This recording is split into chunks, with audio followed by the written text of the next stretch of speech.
Good afternoon friends. Justice channel में पुनः एक बार स्वागत है।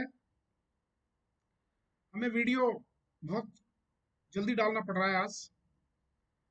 वैसे हम आज जो लेक्चर लेने वाले थे वो इंग्लिश पे था, बट कल की तरह से।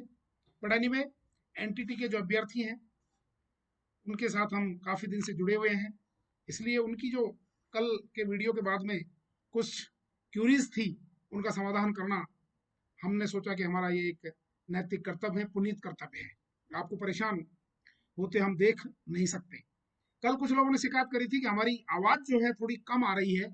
एनीवे, आज हम माइक के बिल्कुल सामने हैं और फिर भी कोई प्रॉब्लम आती है तो प्लीज़ लेट मी नो। जो भी कमियां हैं, कमियां को बताना यही तो आगे बढ़ने की एक सीढ़ी होती है। इसलिए एनटीटी के जो अभ्यर्थी हैं, ज़्यादा टाइम वेस्ट नहीं करते हुए हम मुद्दे की बात करते हैं। देखिए, कल का जो जजमेंट है हमारे वीडियो के बाद में आप कई लोगों ने हमको भेजा, तो ये है court of justice. Court of justice का यूज करना सभी का अधिकार है। क्लियर? तो जिस कैंडिडेट, हम उसका नाम नहीं लेंगे यहाँ पर क्योंकि माननीय न्यायालय में प्रकरण जो है वो विचाराधीन है। एनीवे, तो जिस कैंडिडेट ने या जिन कैंडिडेट्स ने रिट दायर की है उसका जो रिसर्च करने के बाद में जो हमने पाया, एनालिसिस करने के बाद में जो हमको एक, जिसे कहते हैं हम, पृष्ठभूमि की जानकारी हुई, उसके पीछे जो मूल मंतव्य है मित्रों, क्या है कि इस प्रकरण में इन कैंडिडेट्स ने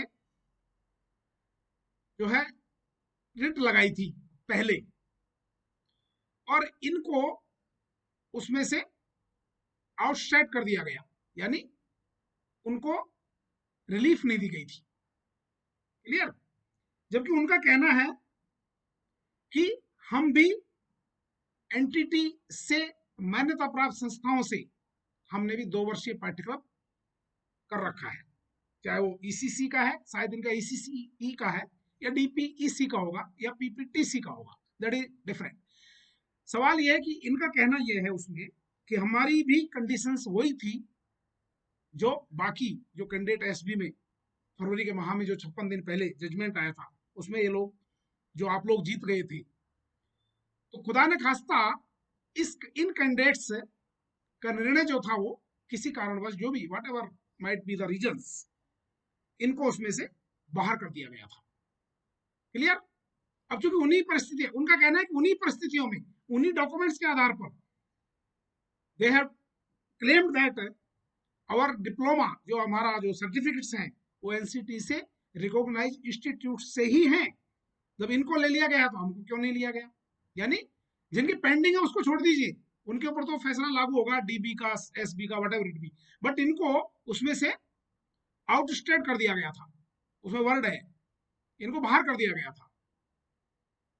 इसलिए इन्होंने क्या किया फिर, उस आपके एसबी का जो फैसला है उसको आधार बनाते हुए, आप लोगों को पार्टी बनाते हुए, कुछ सबको नहीं बनाया, कुछ कैंडिडेट्स को पार्टी बनाते हुए, उस एसबी के फैसले के विरुद्ध अपने जो ग्रीवेंसेज हैं उनको ध्यान में रखते हुए उसको डीबी में चैलेंज किया है।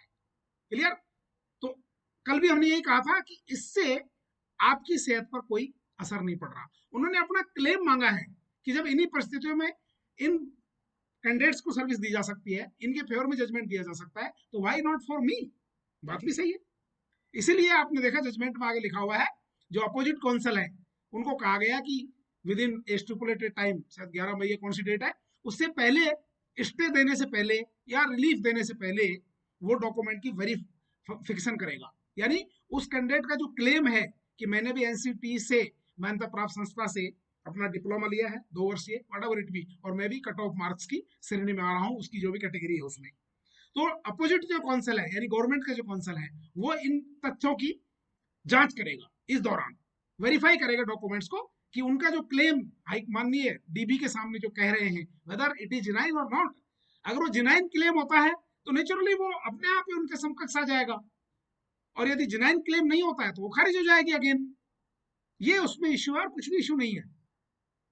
तो उसमें मैंने समझता है कि उसमें कहीं स्टे का कोई क्वेश्चन उठता है या आपकी सेहत पर कोई फर्क पड़ता है, अगर उसके वेरीफाइड डॉक्यूमेंट है उसको भी रिलीफ मिल जाएगा। और अगर उसके वेरीफाइड डॉक्यूमेंट नहीं है, वेरिफिकेशन में अगर डॉक्यूमेंट्स में कुछ गड़बड़ मिलती है, जो वो कह रहा है उसके अपोजिट कुछ आता है, उसकी रिट जो है वो डीबी में डिसमिस हो जाएगी। क्लियर?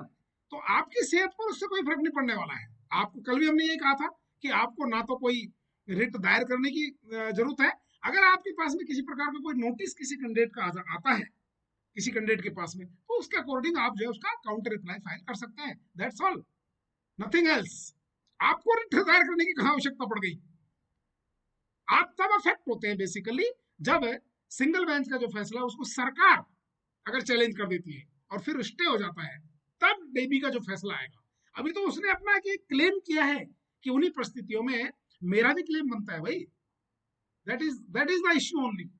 और अपोजिट जो काउंसिल है उसको वेरिफिकेशन करके उनका सबमिट कर देगी, तो वो तो वहीं पर डिस्पोज ऑफ हो जाएगा मुद्दा। तो इसमें आप लोग कहीं पर भी अफेक्ट नहीं होते हैं, इसलिए आपको परेशान होने की कोई आवश्यकता नहीं है। नई रिट दायर करने की अभी कोई आवश्यकता नहीं है आपको, कम से कम। और जिन लोगों ने ईसीसी या डीपीसी या पीपीटीसी से जो रिकॉग्नाइज इंस्टीट्यूट है एनसीटी से, उनसे अगर सर्टिफिकेट ले रखे हैं 2 वर्षीय और वो चाहते हैं रिट दायर करना, तो अभी मैं यही कहूंगा 2 दिन और वेट करिए। 2 या 3 दिन बाद में I will let you know the factual situation.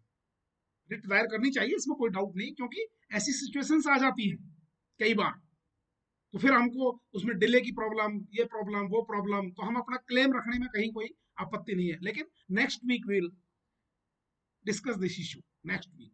क्योंकि अभी संभावना यही बनी है कि सरकार जो है डीबी में ना चली जाए। सरकार डीबी में जाती है तो सिचुएशन यू टर्न लेगी। फिर इस कैंडिडेट के डीबी में जाने से कुछ फर्क नहीं पड़ता आपकी सेहत के ऊपर। आपको इसमें किसी प्रकार से परेशान होने की या पैनिक होने की आवश्यकता नहीं है।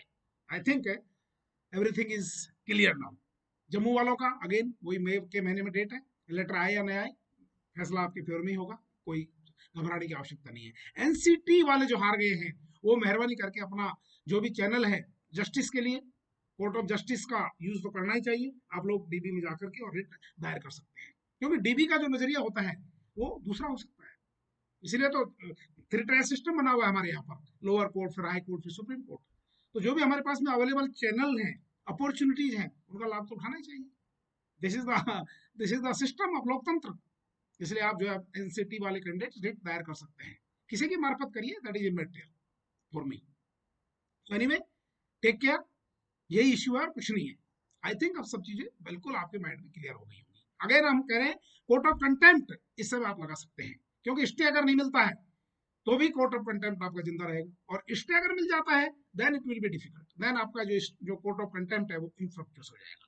तो अगर आप न्याय प्रणाली में विश्वास रखते हैं और रखना भी चाहिए, तो इस समय जो अपॉर्चुनिटी है, जो एक लीगल एडवाइस हम देंगे वो यही है कि आप जो है कोर्ट ऑफ कंटेम्प्ट की प्रोसीडिंग्स अपने अपने अधिवक्ताओं के माध्यम से या हमारे माध्यम से आप फाइल कर सकते हैं इस समय, क्योंकि अभी सरकार डीबी में नहीं गई है। और 56 दिन के बाद 18 अप्रैल को 56 दिन हो गए थे, तो उसके बाद तो 15 दिन और हो गए हैं। तो it is a fit case for court of contempt proceedings. Okay, अच्छा, आज कई कैंडिडेट पूछ रहे थे कोर्ट ऑफ कंटेम्प्ट में क्या होता है। देखिए, कोर्ट ऑफ कंटेम्प्ट का मतलब होता है कि न्यायालय के आदेशों की अवहेलना करना, जानबूझ करके अवहेलना करना। तो उस कंडीशन में जो ही कोर्ट ऑफ कंटेम्प्ट के नोटिस जाएंगे, या तो आपको अपॉइंटमेंट दे दिया जाएगा, और यदि अपॉइंटमेंट नहीं देती है तो जवाब दिया जाएगा। और जवाब में अगर उनका इंटेंशन जो है डेलिबरेट पाया जाता है कि आप जानबूझ करके और इन कैंडिडेट के साथ में आप खिलवाड़ कर रहे हैं, तो उसमें प्रोसिक्यूशन की कार्रवाई होती है।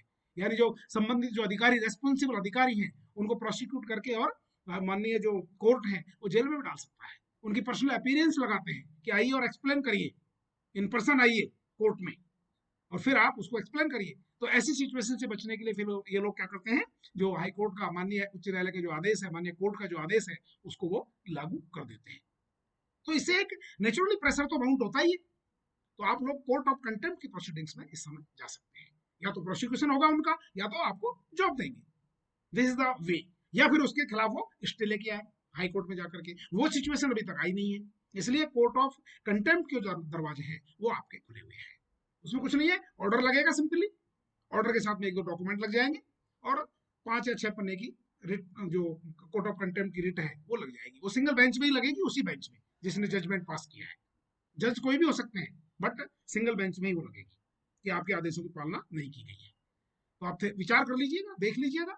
और मेरी समझ में मेरा जो एक अनुभव कहता है, यदि आपको सर्विस गवर्नमेंट के ऊपर प्रेशर डलवाने के लिए करना है कार्रवाई, ताकि आपका जॉब जो है सेफ हो जाए, you can go ahead with the court of contempt proceedings. That's all. Thank you very much. Have a nice day. Please watch my video fully. और नेक्स्ट जो वीडियो होगा, यदि जरूरत पड़े तो हम एनसीटी वाले इश्यू के ऊपर फिर एक्सप्लेन करेंगे। हम आपके साथ हैं, कोई चिंता करने की आवश्यकता नहीं है। और यदि ऐसा कोई विषय नहीं आया तो हम अपना नॉर्मल लेक्चर है इंग्लिश का या इंटरनेशनल घटनाओं का या motivational what ever it be, फिर भी आपकी कोई चॉइस है, आप हमें बता सकते हैं कौन से विषय पर आपको पसंद है, किस सब्जेक्ट पर आप वीडियो डलवाना चाहते हैं। You are most welcome. Email, phone number हमारा वही है 9502969695। Please subscribe my channel, share it और एक लाइक तो मार ही दीजिएगा। अब तो हम लोगों की जो दोस्ती है वो बढ़ती चली जा रही है। आपने मेरे चैनल को 1000 पार करवा दिया है और 1 लाख व्यूअर्स हो गए हैं। Thank you very much. Have a nice day. Bye. Have a tension free day please.